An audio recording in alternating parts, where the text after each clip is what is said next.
Hello world from Oktopost headquarters. This is Radically Transparent, Oktopost's original podcast show on B2B marketing now.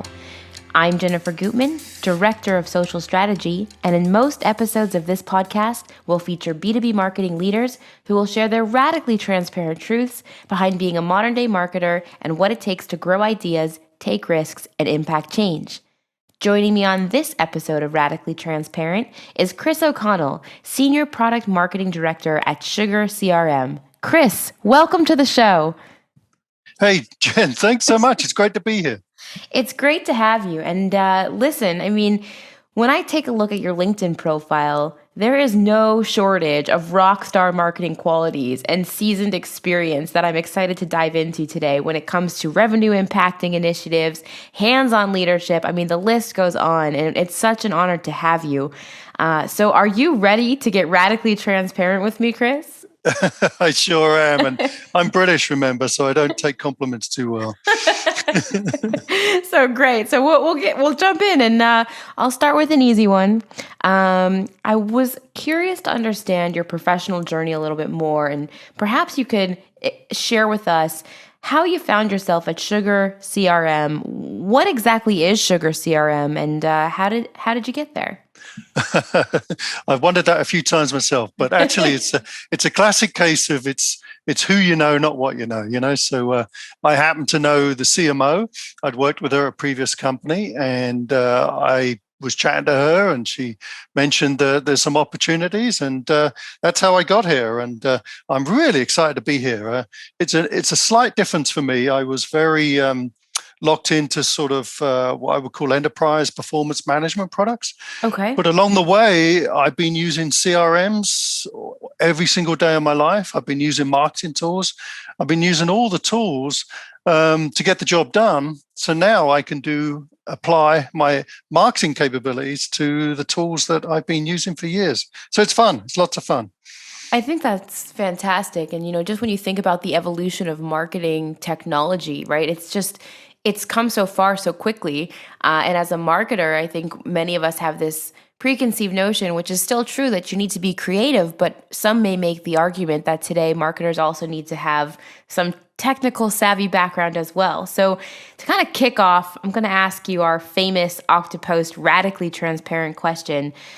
Chris, in this role, what keeps you up at night as senior product marketer professionally? Well, what'll make you laugh is it's all about the data. I think marketing's evolved from billboards and pretty pictures to analysis. In the old days, you just had some great, we even dealt with magazines. Do you remember those? Right. And wow, today it's been a while. But today it's all about engagement, and it's all about measurement, and it's all about A/B testing. And that's what keeps me up at night, is how to make those numbers better and how to get into the minds of my prospects. Not that I'm trying to persuade them to do something they shouldn't do. I'm trying to persuade them to do something that would be value and be of benefit to them. Absolutely. And just to piggyback off of that, it makes a lot of sense, right? I think today's buyer, they almost expect brands to be able to relate to them and connect with them on a personal level. And if you don't have that data to do so, you're kind of just shooting in the dark. Absolutely. It's all about the story, use cases, and empathy. I think it's all about empathy. You have to understand the customer's frustration and try and help alleviate a lot of that. Absolutely. And, something when I'm thinking kind of about the data and about, us marketers, we're analyzing it, we're gathering it, we're looking at it, we're building campaigns from it to really make sure that we're hitting the nail on the head when it comes to connecting with our buyer, our prospect, our audience. And that leads me to wondering kind of this age-old question when it comes to sales and marketing. Because at this, us marketers, we're analyzing that data, but at the same time, sales also can use that data, needs us to be on point with that data to be able to drive, MQLs into the pipeline for them to then go ahead and close business. But sales and marketing haven't always had the happiest of relationships. And it can be argued that maybe today that we're getting closer to having a unified sales and marketing approach. But can you maybe give us some background or life lessons into what sales and marketing might be able to do to ignite that type of positive relationship and make things tick? Yeah. I have lots of words around that one, but it's all about alignment. It's all about collaboration. It's all about leaving egos, at the door. Sometimes it's about, really holding to your point. But Yeah. the key to it now, I think, is those tools help us do more of that. Think about marketing tools today. They integrate into CRM tools. Our market tool here at Sugar integrates directly into our CRM tool, SugarCell, and tools like Oktopost and things like that integrate. So the more there's integration, you're talking from the same page, you're aligning with your sales team, and you're seeing the same picture, and you're actually speaking from the same thing. The other thing I think that's really key is around alignment is truly having a heart to heart with sales on what is an MQL. Truly, what gets you excited? Why will you pick up the phone? What is it about this lead? And that has to be a regular, reoccurring discussion. It really does. You know, what's happening today doesn't mean it's going to happen tomorrow, i.e., pandemic. So you've got to keep those conversations going and keeping that alignment and refreshing what you're delivering to salespeople, and offer them a loop back. Every company I've been at, I've tried to put that into not just this is a bad lead. They should also have a drop down around why is it a bad lead? Is it persona? Is it vertical? Is it account? So, bottom line is alignment, but also repeating that process over and over again. Does that make sense? It does make a lot of sense. I'm thinking to myself, kind of here at Oktopost with our sales and marketing. It almost, when you're talking about defining MQL, like kind of getting down on that basic level and perhaps making a cheat sheet for both teams on those true definitions of what gets each of us excited and how to bring us together. And that's actually something that I think would be very beneficial to do, because again, like when I think MQL and when sales thinks sales qualified lead, right? It might be a little bit different. Yeah, we're both going after ultimately the same thing. We both want to impact the business. I've got some other thoughts there if you're interested, and that is office hours. I think it's really important, and I try and do this with each geo. Strange times sometimes, but we offer up the ability for them to come and talk to you about the leads, just open, non-recorded. What's good, what's bad. That you really do get some good hide feedback. The evidence. Yeah, exactly. So it's not a formal meeting. It's just like, dude, really, this lead, this was great because it really helps you align. The other one is turn back towards the product as well. We're in this wonderful world of SaaS, and I'm a firm believer in product qualified leads. And having the engineering team think about leads as they're building the product.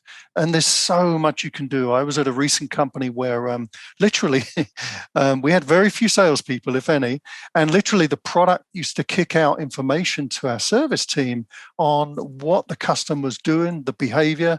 And we'd set up scoring based on that behavior where we could identify churn possibilities or where they shared user IDs. So that meant we had an increase in capacity opportunity, all sorts of things you can do today if you think ahead. So don't always look to the sales guys. Sometimes you can actually fall back on the product team and that can help with leads. I like that. What we said that was called product qualified leads? PQL. Product qualified PQL. Yeah. I recommend you Google it. A great VC company called OpenView have a great blog post all about it. PQL, product qualified leads. Well, definitely take a look. And for any of the listeners out there, if you're writing things down, put an underline next to that or a little star. And I think what's great about getting a product marketer on the show is that, we know that you guys are aiming to guide products from the cradle to the grave, right? From development to launch through all stages of the product life cycle. And taking that into account, right? Product positioning, pricing, competitors. It really all starts with typically looking to understand the target market. And that's a lot to take under your belt. But it's sometimes quite mysterious. But I was wondering if you might be able to share a little bit as a product marketer, how you use social insight or social listening or what social can bring to the table to help you understand that target market. And then how can we use social media data I know you're, love data and data we trust, to develop better buyer personas?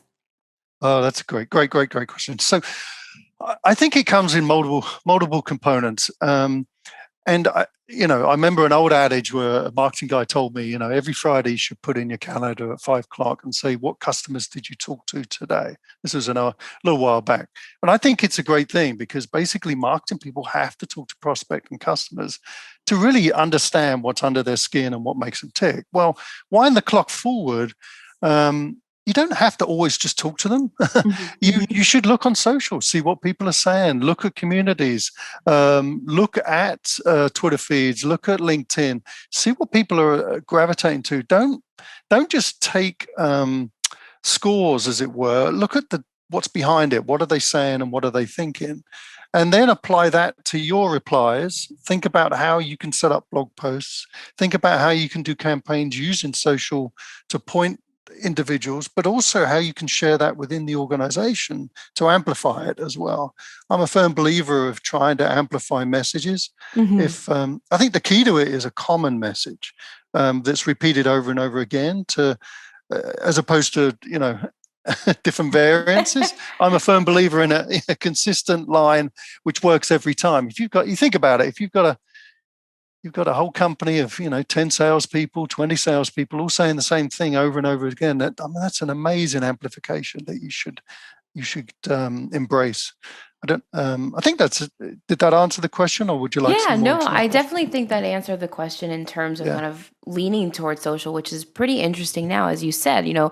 I think back in the day, if you will, marketers and sales, we would often get on the same call or like listen into a sales call or even be part of a prospecting call to learn about the customer. I remember what was like benchmarking calls. You could give a customer a call, field research, you're giving them a call, Yeah. all the surveys, benchmarking, all of that good stuff, which is still important. It still makes sense to do. But I do think having social media there with all of this kind of free information to really Yes. understand your potential perfect buyer, I think it would be a shame not to engage and take a look and use those types of tools and insights to your advantage. Where things Exactly. get even more interesting is around too, like as you're getting right, because there's a lot of data out there, and I'm starting to think, okay, well then, how do you gather that information? Where do you start? Like, do you set up a Twitter list? Are you looking at hashtags? How are you? How are Great. you like kind of mapping that all out? Yeah. Well, I'm a little old school, and I am a little bit like that. I'm a firm believer in notes in my Apple Mac. So, absolutely, I'm looking at hashtags. I'm cut and pasting things. I'm looking at G2 crowd and looking at how people are relating.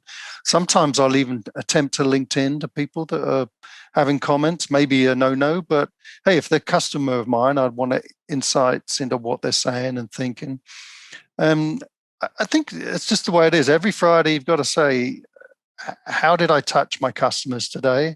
What did I learn? And what will I do next week? So absolutely agree. Hashtags, customers, verticals, a little bit of competitive blogs. But you just got to make the time. Just think 30 minutes a day. It's not a whole lot, but that's 2.5 hours a week if you work 5 days. A lot more than what you used to be able to get in the old days where you only really had the phone. Yeah, right. And then Yeah, it was all about catching the person at their desk, which is exactly. right. So times really have changed. So Yeah, I'm going to heat things up for a moment, and I'm going to please. shift the conversation to a very hot topic, which actually in 2020 I read was the most popular hashtag that marketing and sales leaders followed. It's artificial intelligence, AI. Oh, yeah. And I hear a little bit of a nervous laugh. But my question to you is around, right? Many of us marketers, you say artificial intelligence, you say AI, and our heart starts to beat a little faster because there's this kind of fear, if you will, that AI is going to take over our jobs. And will we one day be obsolete? And I want to ask, should we be afraid of this? What are your thoughts on it? And if you're using it, how are you using it? Oh, I love it. So, no, embrace it with all your heart because it gets rid of the busy work and improves everything you do. So that's my thing on it. And I've got, it's a good question and some good examples back on you. And that is that, lead scoring. I Okay. just spoke a little bit about that, for example, and I said, you have to go back, you have to adjust it, you have to change it, you have to. No, you don't. Not with AI. AI does all that busy work for you and tees up your scoring and manipulates your scoring daily. Why wouldn't you want that? That to me is wonderful. And I mean, just an example, we just launched at SugarCRM here, AI as a product, a component, a platform brand called Sugar Predict. And we Okay. were applying it within our market tool, our sell tool, our serve tool. And it's to make every user's life easier. It's not about a big project. It's not about buying an add-on product. It's about every user having a score within their user interface, a column that advises them, hey, this lead looks much better statistically than all the rest, or this opportunity is more likely to close, or this scoring has been updated because of the behavior of this lead and how they've gone through your landing pages, etc. And this happens every day. I mean, like, what marketer wouldn't want that? And Right? then they Like can who go look at doesn't the want time dashboards. back? Yeah, exactly. I mean, I can't.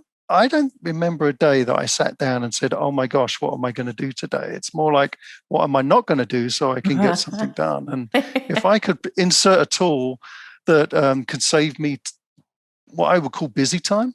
The Mhm. other thing to remember, Jan, actually, is that we just did some recent primary research across EMEA, AP, and Americas, and 52% of our respondents said that they spend more time doing office work than selling.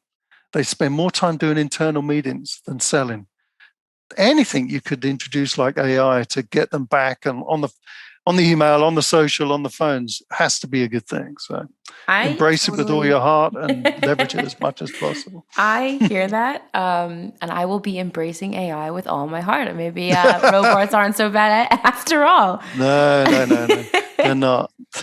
So listen, I want to ask, right? We all know 2020 has been one hell of a year, and we're in 2021, and it's still interesting. Yeah. So it's still interesting, and we've come a long way, but it's still interesting. And I'm curious to know, in the way that you're approaching your day to day, or in when you're thinking short term or long term, or you're mapping out your campaigns or your strategies.